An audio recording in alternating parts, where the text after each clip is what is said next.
Era callado y juicioso, y consideraba que la felicidad está del lado de aquel que esté satisfecho. Mucha gente le conoce como el gran filósofo, pero este científico griego también realizó descubrimientos fundamentales en biología, ética, estilística, meteorología y estética. Era un hombre sabio. Aristóteles confiaba en la virtud de la mente humana, ya que estaba inspirada en una realidad cognitiva, la cual existe de una forma independiente a los deseos y opiniones humanas. Aristóteles nació en Estágira, una península al norte de Grecia, en el año 384 a.C. Su padre, Ninómacos, oficiaba como médico del padre de Filipo de Macedonia, el rey Amintas III. Tenía la reputación de ser un médico muy fidedigno. Le dio a su único hijo una inmejorable educación.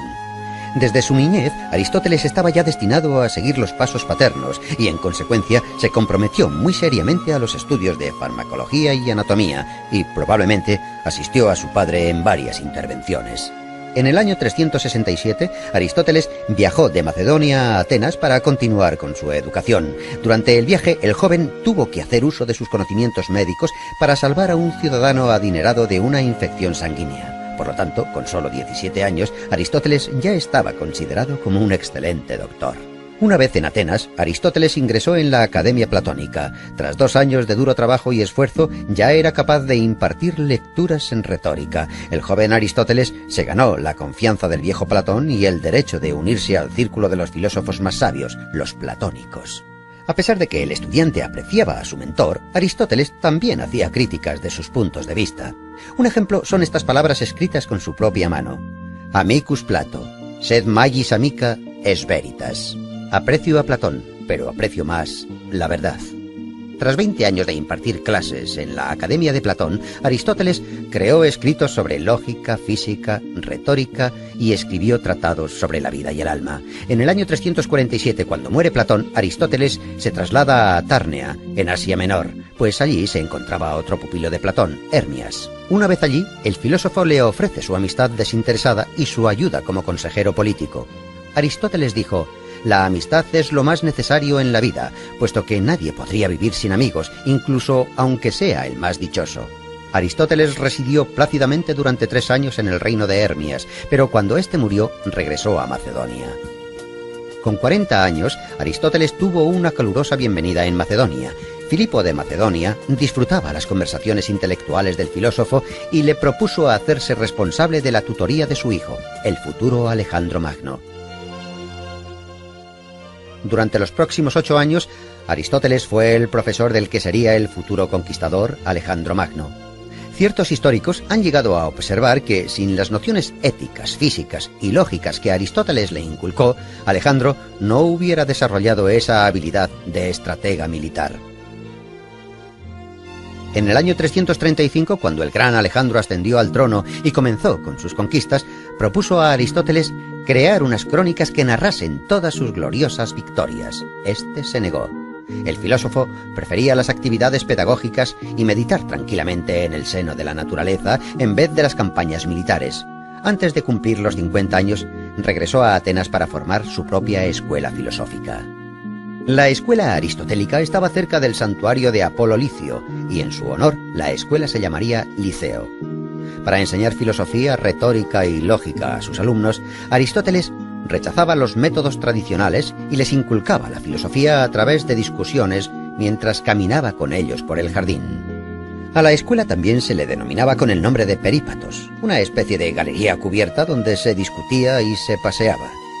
Aparte de la filosofía, en la escuela también se creaban físicos, históricos, astrónomos y geógrafos. Aristóteles les decía a sus pupilos: para tener éxito hay que seguir a los que se tiene delante y no esperar a los que se tiene detrás. Junto con algunos de sus alumnos, Aristóteles realizó varios descubrimientos en diferentes ciencias que crearon la base para investigaciones más avanzadas en siglos posteriores. Estaba muy en contacto con la filosofía de la naturaleza y así la clasificó en el mundo inorgánico, las plantas, los animales y los humanos. En política creó la reforma constitucional y el Estado sistemático. Él consideraba que la monarquía, la aristocracia y la democracia moderada eran la mejor opción. En la estética, Aristóteles introdujo el concepto de la catarsis, la clarificación del espíritu humano. Pero en el año 323, tras la muerte de Alejandro Magno, la posición social de Aristóteles se vio en peligro. En Atenas se sostenían las órdenes de los macedonios y, en consecuencia, la ciudad se vio inmersa en una reacción antimacedónica. Cuando Aristóteles tenía 60 años, bajo el conocimiento de que Alejandro había seguido las pautas científicas de Aristóteles, los atenienses exiliaron al sabio fuera de Atenas. El gran filósofo pasó el resto de sus días en la isla de Calcis, en Eubea. Murió en el año 322 a la edad de 62 años. En los trabajos de Aristóteles se concentran todos los conocimientos y experiencias griegas. Han pasado los siglos y al final, en el siglo XX, la República griega acuñó sus monedas con el rostro del sabio Aristóteles impreso en ellas, junto con una de sus frases. Todo hombre, por naturaleza, tiene aspiración al conocimiento.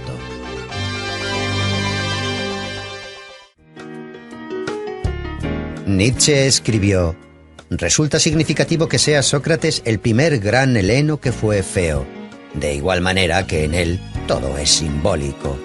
Es el padre de la lógica, la cual representa el carácter de la ciencia pura. Antes de que los jueces le condenaran a muerte, el gran filósofo Sócrates afirmó: no debo rechazar mi filosofía mientras me quede aliento. Sócrates. El antiguo filósofo griego nació en Atenas en el año 469 a.C., en la familia del cantero Sofronisto y la comadrona Fainarate. Puesto que Sócrates era analfabeto, toda la información que se conserva de él es gracias a los trabajos de sus discípulos Platón y Jenofonte. No existe mucha información sobre los primeros años de su vida, pero se sabe que con 17 años ya llamaba la atención por la gran agudeza de sus razonamientos y su facilidad de palabra. Era de pequeña estatura, vientre prominente, ojos saltones y nariz respingona. Aspirando a concienciar a los ciudadanos sobre la perfección moral, Sócrates realizaba numerosas tertulias, en las plazas y en las calles. A la sombra de un olivo pasaba horas discutiendo sobre la justicia y la virtud. La negligencia de los quehaceres diarios llevaron a Sócrates a una extremada pobreza. Recorría las calles de Atenas descalzo y vestido con la misma túnica. Antifón, el sofista, decía que ningún esclavo querría ser tratado como él se trataba a sí mismo. Sócrates se sumergía tan profundamente en sus propios pensamientos que llegó a permanecer todo un día en el mismo sitio. Aunque con el comienzo de la guerra del Peloponeso, cuando el peligro amenazó a su ciudad natal, Sócrates luchó valientemente por la protección de Atenas. Cuando el oráculo de Delfos anunció que Sócrates era el griego más sabio, el mismo filósofo se sorprendió mucho. Interpretó el oráculo como un enigma y se aventuró a encontrar hombres más sabios que él. Acudió a los sofistas, quienes ejercían la profesión de enseñar la sabiduría. Fingiendo ser un ignorante, Sócrates preguntaba humildemente a los sabios de Atenas sus conocimientos sobre el bien, la belleza y la virtud. Después, con una agilidad irónica espléndida, les hacía notar sus propios errores. Su mérito más grande fue crear un método inductivo que le permitía llevar a sus alumnos a la solución de los problemas que se le planteaban, por medio de hábiles preguntas, cuya lógica iluminaba el entendimiento. Inspirado por cómo su madre ayudaba a traer niños al mundo, él creó el método denominado como mayéutica. Sócrates llegó a la conclusión de que realmente era el griego más sabio, por el mero hecho de que él, a diferencia de los demás, era consciente de su ignorancia. Solo sé que no sé nada. Sócrates pensaba que los dioses le habían encomendado la misión de impedir que los ciudadanos cayeran en la hibernación espiritual, y actuaba como una avispa que incordia a un caballo. De hecho, ese fue el apodo por el que le conocían, la avispa ateniense. Sócrates intentaba comprender y formular principios morales que fuesen uniformes para todo el mundo. Solo hay un bien, es el conocimiento. Solo hay un mal, es la ignorancia, decía Sócrates. Insistía en impartir una educación a los jóvenes en la que no solamente los padres, sino también los poetas y los filósofos deberían comprometerse. Los ciudadanos atenienses se quejaban de que parecía que perdían el control de sus hijos, porque el astuto filósofo les estaba arrebatando el afecto de sus niños. Aristófanes describe esta situación en su comedia Las nubes. Cuando un joven le preguntó a Sócrates si era necesario casarse, Sócrates le contestó: «Haz lo que desees, te arrepentirás de todas formas». El propio Sócrates, a la edad de 40 años, contrajo matrimonio con una joven de 19 años. Ella se llamaba Xantipa. Se la conocía por su escandaloso temperamento. No obstante, Sócrates, con pleno dominio de sí mismo, aguantaba a su insensata esposa con su calmada filosofía. Tras la larga guerra del Peloponeso, Atenas cayó en las manos de Criteas, un tirano espartano y un antiguo discípulo de Sócrates. A pesar de que Sócrates nunca había colaborado con tiranos de ninguna clase, el filósofo fue acusado por no reconocer a los dioses atenienses y por corromper a la juventud. Con 70 años, cuando se presentó ante el tribunal, el viejo filósofo probó a través de construcciones lógicas que no debería ser sometido a juicio, sino ser honrado como el benefactor de la sociedad e instructor espiritual. Los jueces se enfurecieron y fue declarado culpable de todos los cargos y condenado a muerte. Aguardando a la ejecución, Sócrates pasó su último mes de vida en la cárcel hablando de filosofía con sus compañeros, tratando temas como la inmortalidad del alma. Antes de la ejecución, su amigo Crito le había facilitado una salida para escapar de Atenas, pero Sócrates la rechazó porque creía que había que cumplir las leyes aunque fueran injustas. Cuando llegó el día, Sócrates bebió la cicuta sereno y callado. Sus últimas palabras fueron: «Crito, le debo una gallina a Asclepios». En aquellos tiempos, cuando un paciente se recuperaba, se sacrificaba una gallina a Asclepios, el dios de la medicina. Esas palabras reflejan que la muerte del cuerpo simboliza la recuperación del alma.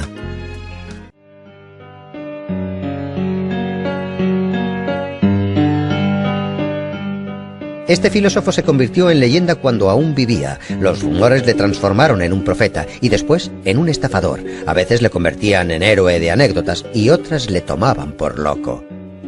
No creó ninguna doctrina integral, pero toda su vida fue un ejemplo de servir a la filosofía. Diógenes el cínico, natural de Sinope, también era llamado Diógenes el perro. Este filósofo vivió en el siglo IV a.C. Se sabe que su padre era acuñador de moneda y toda su familia provenía de Sinope, territorio de la Turquía actual. Cuando Diógenes aún era joven, fue acusado de adulterar las monedas y enviado al exilio fuera de su ciudad. Diógenes no negó su parte de culpa. Pero ¿cuáles eran las razones por las que un joven de familia adinerada actuaba así? Según la leyenda, la razón por la que falsificaba monedas no era para obtener beneficios, sino por seguir las instrucciones del oráculo de Delfos. El joven Diógenes acudió al oráculo y le realizó la descarada pregunta de ¿qué debo hacer para hacerme famoso? El oráculo respondió: cambiar el valor de la moneda. Diógenes tomó la profecía al pie de la letra. El oráculo se convirtió en la consigna cínica y en metáfora de buena parte del comportamiento del filósofo.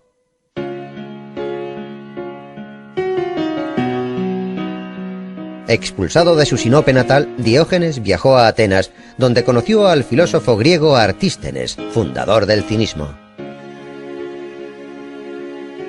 Artístenes consideraba que el hombre debiera despegarse de los prejuicios que le inculcan para liberarse de las leyes de la sociedad y vivir como un perro callejero.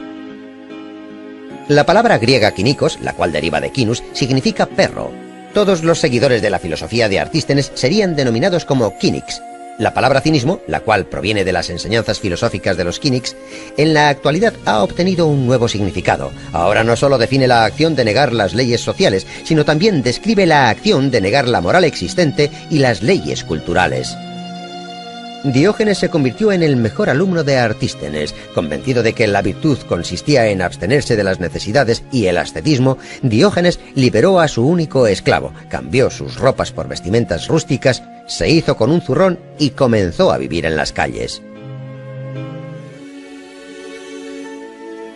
En invierno solía dormir en los pórticos y plazas públicas, y en verano dormía en la arena calentada por el sol. Diógenes vivió una vida ceñida a los ideales del cinismo.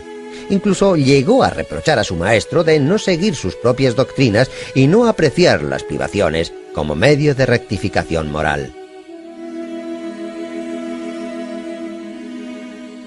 Diógenes dejó de viajar por Grecia. Cuando le preguntaban de dónde venía, él siempre contestaba: «Yo soy cosmopolita, soy un ciudadano del mundo». En una ocasión, el solitario e indefenso predicador cayó en manos de piratas. Le vendieron como esclavo a un rico de Corinto llamado Geníades. Su nuevo amo no tardó en apreciar el conocimiento especial del filósofo y le dispuso como tutor de sus hijos.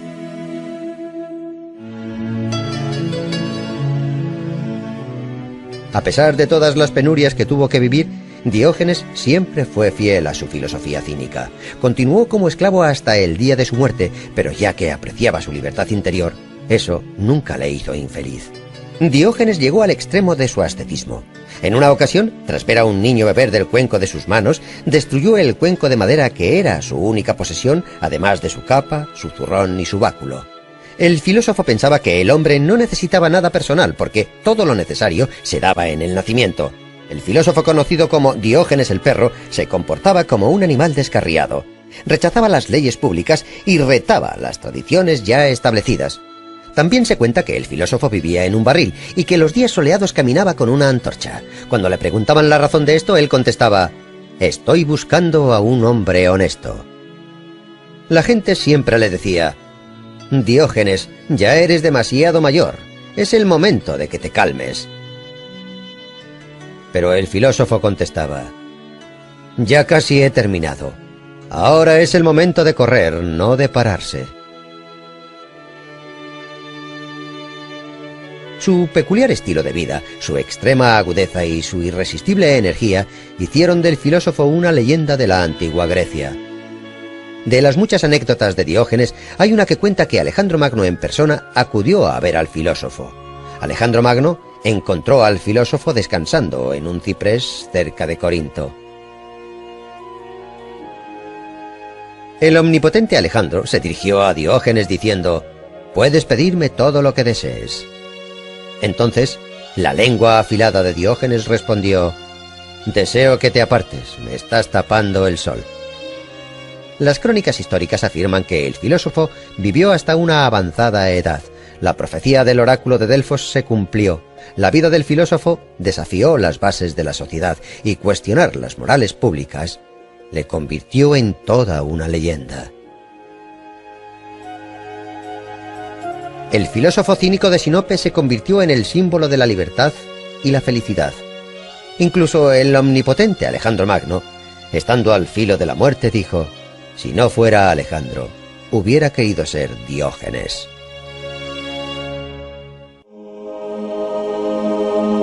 La escuela fundada por este antiguo filósofo se convirtió en un prototipo de la educación superior moderna.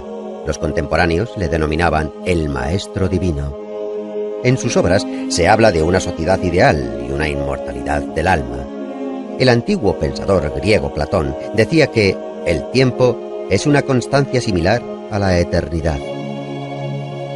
Nació en el año 427 a.C. en una familia aristocrática ateniense. Por descendencia paterna, Platón pertenecía a los zares de Ática. Por parte materna, el sabio descendía del conocido legislador ateniense Solón. Su nombre de nacimiento fue Aristócles. El joven Aristócles era de constitución fuerte y de hombros anchos. Por ello, le apodaron Platón, el de los hombros anchos. Su apodo se conocería a lo largo de la historia. Platón obtuvo una educación aristocrática en su juventud. Escribió versos y tragedias, estudió las obras de filósofos de épocas pasadas y además componía música y también dibujaba.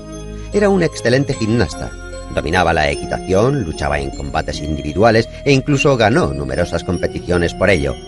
Pero a pesar de su versátil educación, el joven era extremadamente tímido y prefería los empleos solitarios antes que dialogar con sus contemporáneos. A los 20 años, el joven Platón ya era considerado como uno de los ciudadanos más prometedores de Atenas. Poseía una brillante carrera política por delante, pero su destino le reservaba algo diferente. En el año 407 a.C., el joven aristócrata conoce a Sócrates, el filósofo que rondaba las calles atenienses. Vestía ropas viejas y harapientas, caminaba descalzo y siempre estaba rodeado de pupilos y de oyentes atónitos ante sus palabras. Sócrates ofrecía discursos interminables sobre la idea del bien y a nuestros ojos podría parecer un loco que desvariaba. Pero Sócrates revolucionó la mente del joven Platón.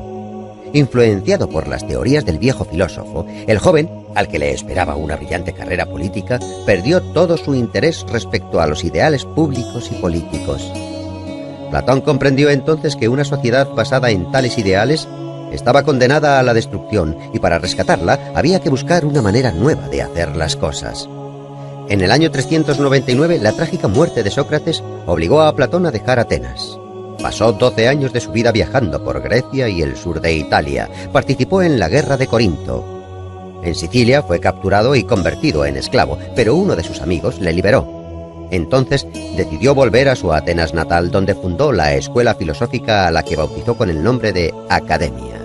Esta se convirtió en la escuela más famosa de toda la antigüedad clásica y permaneció abierta durante cientos de años, hasta que, en el año 529 después de Cristo, el emperador romano Justiniano I cerró sus puertas para siempre. La filosofía de Platón cambió la antigua representación del mundo. Sus teorías sobre los comienzos individuales del mundo y sobre la inmortalidad del alma se convirtieron en un prototipo de la religión cristiana. Platón comparaba el alma humana con una cuadriga, donde caballos blancos y negros tiraban de ella, los comienzos nobles y malvados del hombre. El ecuestre, que maneja la cuadriga, es la razón. Cuando el ecuestre domina los caballos negros, el comienzo del alma, el alma puede crecer hasta asimilarse a la de los dioses. Uno de los temas centrales en la filosofía de Platón, el cual se expone detalladamente en su obra República, es la estructura ideal de la sociedad y el Estado. Platón confiaba en la realización y en la encarnación de sus ideas. Para esa misma causa, a los 61 años Platón emprendió un viaje a Sicilia. Dionisio I, el tirano de Siracusa, alababa la filosofía de Platón e invitó al filósofo a llevar a cabo las reformas deseadas. Platón esperaba poder transformar Siracusa en un estado ideal, pero al verse envuelto en varios juicios, el filósofo tuvo que dejar la ciudad. No obstante, la decepción de Platón no fue extrema. 5 años más tarde regresó a Sicilia e intentó realizar su tan ansiada transformación de nuevo. Tampoco tuvo éxito esta vez. Tras este fracaso, Platón no volvió a abandonar su Atenas natal. Dedicó su vida a la academia. El filósofo murió en el año 347 a.C., dejando tras de sí una amplia herencia de escritos. Obras de Platón fueron transformadas en diálogos. A pesar de los años, estas obras siguen despertando el interés de las mentes científicas. La leyenda griega más conocida, escrita por Platón, fue el mito de Atlantis, una isla fértil, poblada y con una civilización avanzada. Como consecuencia de un cataclismo desconocido, probablemente un terremoto, Atlantis se sumergió en las aguas. Este pequeño episodio, escrito en el diálogo de Platón Crito, ha suscitado numerosas hipótesis. Los científicos discuten sobre el lugar, la época y, en general, sobre la posible existencia de la mítica Atlantis. En el año 2004, el Dr. Kunz, de la Universidad Alemana de Wuppertal, llevó a cabo un análisis vía satélite que mostraba fotos de ciénagas saladas cerca de la ciudad española de Cádiz. En las fotos se apreciaban claros remanentes de construcciones antiguas que concordaban con los relatos platónicos. El alemán creyó que Atlantis no era una isla, sino tierras bajas que fueron destruidas a causa de una inundación entre los años 800 y 500 a.C.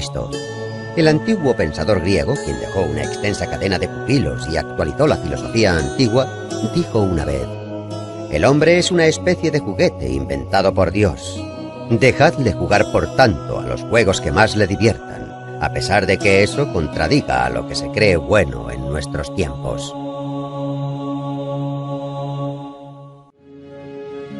Hoy en día sus tragedias tienen el mismo éxito que en el siglo V a.C., aunque en su época sus obras provocaban el enfado de los espectadores y los competidores poéticos. ¿Cómo se atreve ese insolente poeta a alterar las tradiciones más fundamentales? Puede que esta sea la razón por la cual los historiadores que trabajaron en la biografía del poeta lo hicieran de tal forma que tantos siglos después es complicado diferenciar entre los datos falsos y los verdaderos que rodean la vida del dramaturgo. Una cosa está clara: a pesar de todo el peso de las innumerables críticas, Eurípides está reconocido como uno de los mejores poetas trágicos griegos. Los antiguos historiadores adoraban encontrar vínculos extraordinarios en los acontecimientos históricos. Solían afirmar que Eurípides nació el día de la gran victoria de los griegos sobre los persas en una isla cercana a Salamina. Por ello, el autor estaba destinado a alcanzar la gloria. Existen otras teorías que apuntan que el dramaturgo nació unos años más tarde, en el 484 a.C., y que el hecho de que se convirtiese en uno de los mejores autores de su época fue por méritos propios. Los poetas atenienses y contemporáneos de Eurípides no tenían por costumbre elogiar los poemas de otros. En esa época las críticas se reducían a banales comentarios. En el campo de las batallas literarias, los enemigos de Eurípides le atribuían sangre humilde y defectos físicos y mentales.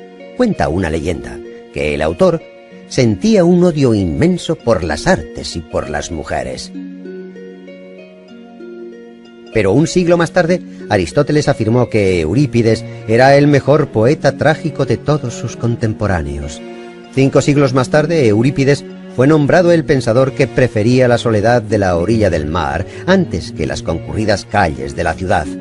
Los visitantes que acuden a Salamina aún pueden contemplar las cuevas donde Eurípides componía sus tragedias.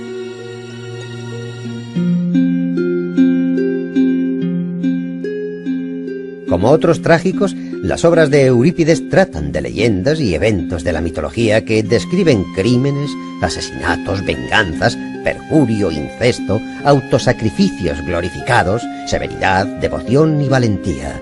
Eurípides usaba los mitos de forma inteligente. Fue el primer poeta griego en mostrar a la gente tal y como era en su vida real, con sus defectos y sus conflictos. Los héroes de las obras de Eurípides eran personas comunes con sus debilidades y sus grandezas. En la tragedia Ifigenia en Táuride, la hija de Únzar, habiendo superado el miedo a morir, algo natural en todo ser humano, sacrifica su vida deliberadamente por el bienestar de su pueblo. Otra heroína, Fedra, elige la muerte con el objetivo de limpiar su nombre, y en su última carta calumnia a su hijo adoptivo.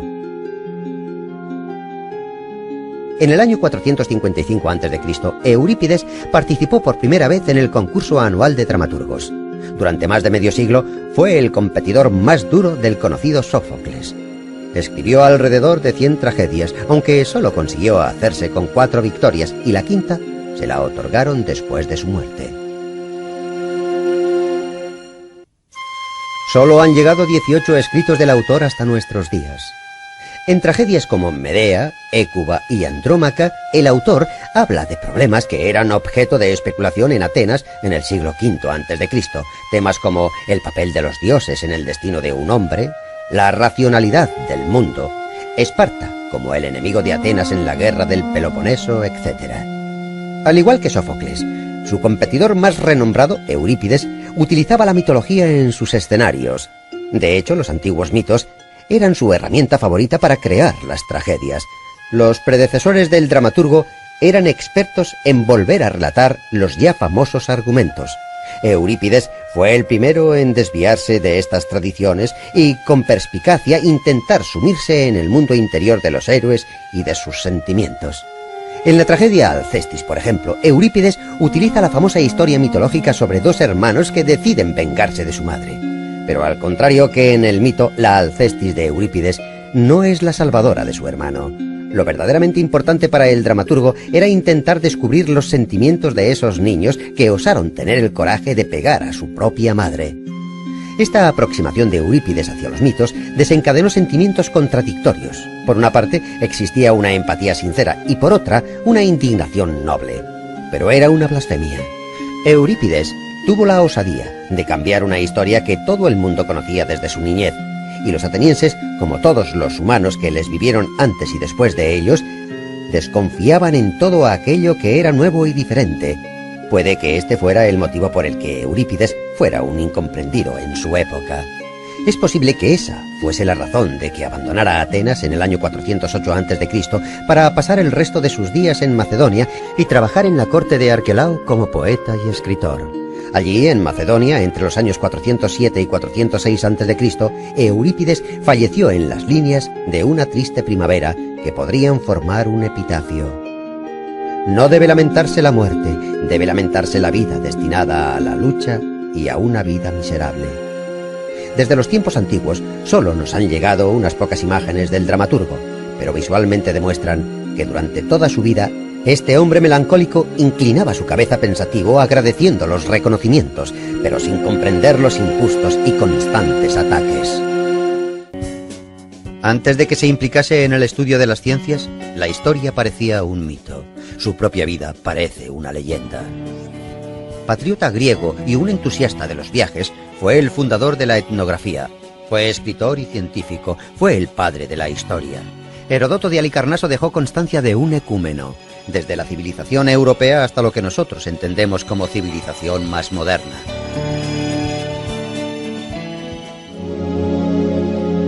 Heródoto, el futuro historiador, nació en el año 284 a.C. en el seno de una familia rica y noble en Halicarnaso, una colonia griega situada en Asia Menor. A pesar de que Heródoto era un ciudadano persa, era heleno por parte materna. Le encantaba escuchar las historias de los marineros que buscaban la libertad de la amada ciudad griega Atenas, donde los emperadores Solón y Clístenes llevaban a cabo las reformas democráticas. Pero en su ciudad natal, el tirano Ligdamis luchaba por hacerse con el poder. El joven Heródoto, junto a otros seguidores de la democracia, se rebelaron contra el tirano. La revuelta fue contenida y para salvar su vida, Heródoto tuvo que huir a la isla de Samos, uno de los estados más ricos de Grecia.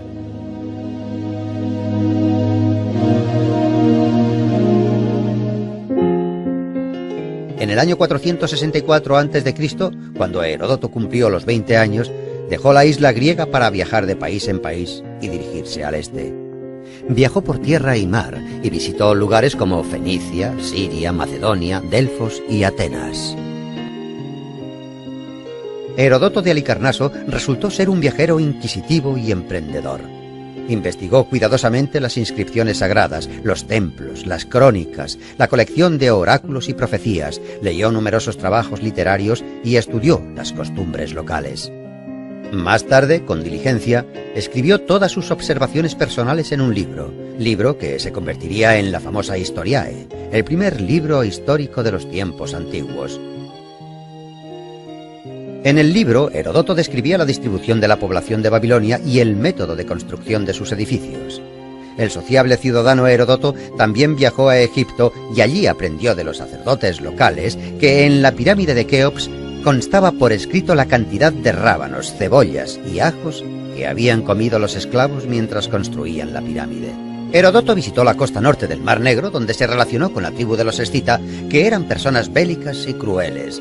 Acorde con los relatos de Heródoto, los escita se bebían la sangre de sus enemigos y para ello utilizaban sus cráneos. Además, ostentaban los cueros cabelludos como trofeos o botines de guerra. Las descripciones sobre la vida de los escita que Heródoto escribió fueron más tarde verificadas por investigaciones arqueológicas que encontraron restos sepulcrales de la tribu en el sur de Rusia y en Ucrania.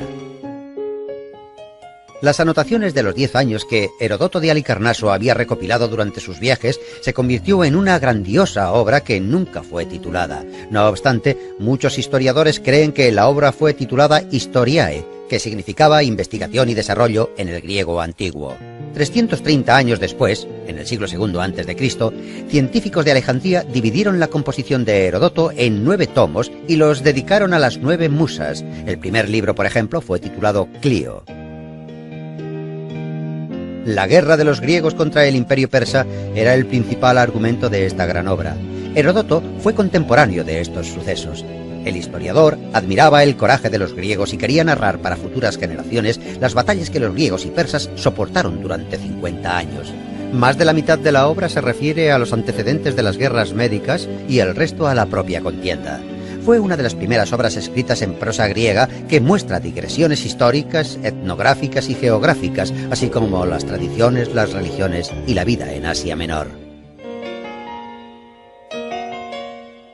En el año 443 a.C., cuando la guerra entre griegos y persas llegó a su fin, Heródoto viajó al sur de Italia con el fin de encontrar una colonia llamada Turios.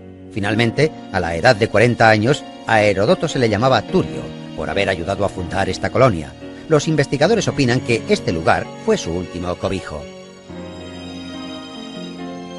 Pero no se puede excluir la posibilidad de que al final de su vida, Heródoto dejase Turio para volver a Atenas.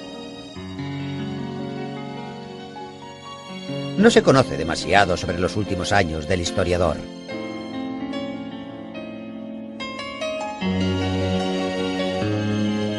Probablemente participó en alguna reyerta política entre Atenas y Esparta y se dedicó a completar su monumental obra que nunca fue terminada.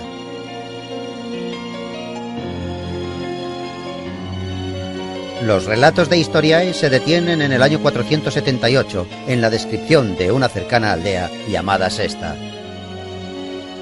Heródoto vivió alrededor de 60 años y murió cerca del año 425 a.C. 4 siglos más tarde, el orador romano Cicerón hablaba de Heródoto como el padre de la historia. Para los historiadores actuales, el espléndido escrito de Heródoto es una fuente de oro para obtener información sobre la historia de los países antiguos.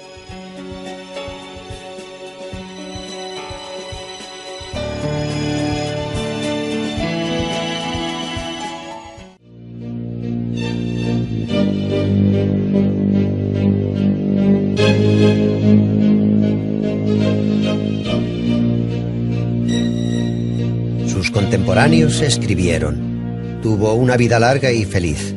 Creó infinidad de tragedias preciosas y murió sin conocer la desgracia. Escribió más de 100 obras, pero solo se conservan 7 de ellas, aunque éstas demuestran que Sófocles fue uno de los mejores poetas trágicos de la antigüedad. Sé osado. Lo que los sueños te traen con la luna, los rayos del sol se lo llevarán. Hijo mío, no hay mejor regalo que la vida. Como ocurre con otros poetas antiguos, no se conoce demasiado sobre Sófocles.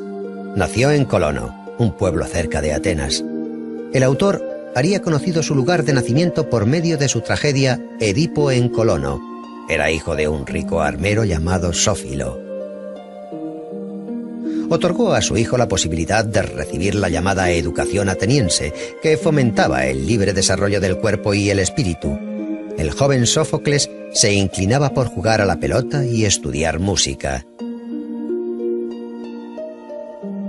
A los 16 años fue elegido director del coro de muchachos que dedicaba himnos a los dioses, para celebrar la victoria contra los persas en la batalla de Salamina.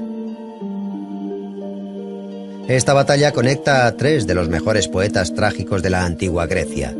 Esquilo participó en la batalla de Salamina. Sófocles le glorificó por ello. Y Eurípides nació en esa época. Según ciertos estudios, en el año 480 a.C., Sófocles ya había comenzado a labrar su trayectoria como poeta trágico. Pero no fue hasta 12 años después cuando debutó como poeta trágico en las Dionisias, el concurso teatral que se celebraba anualmente en Atenas, y se hizo con el primer premio derrotando al gran Esquilo. Según la opinión de sus contemporáneos, Sófocles elevó la tragedia a un nivel superior, añadiendo un tercer actor en la escena y dando un mayor juego al diálogo. El escritor Diógenes Laercio expuso la historia de la tragedia griega de la siguiente manera: si uno quiere atribuir a Esquilo todas las innovaciones escénicas, como por ejemplo la luz y el estruendo de los rayos, las máscaras y los cantos, los atuendos ceremoniales de los reyes y las ropas de lana de los profetas, uno debería pensar que quizás Sófocles inventó todo eso. Además, a diferencia de Esquilo, Sófocles se centró, más que en el argumento, en los sentimientos y los sufrimientos de los hombres. Sófocles admiraba la fuerza mental que un hombre es capaz de demostrar.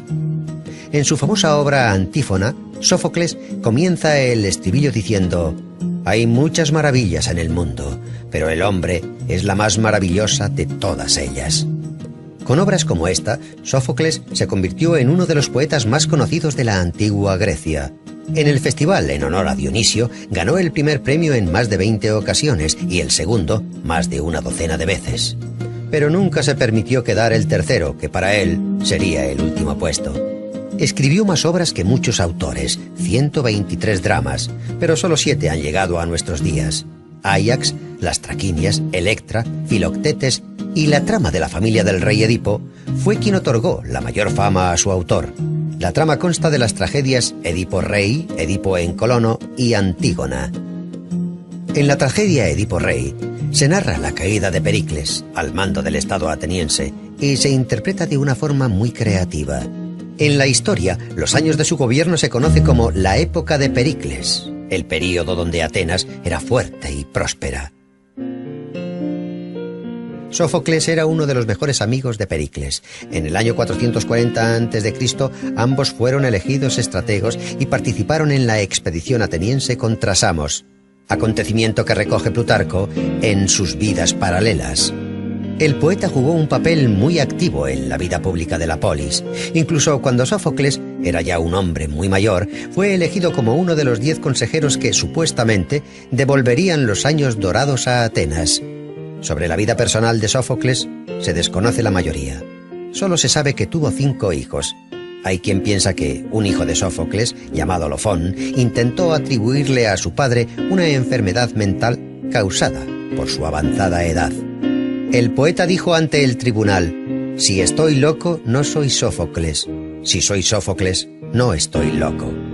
Y a continuación recitó el comienzo de la tragedia de Edipo en Colono.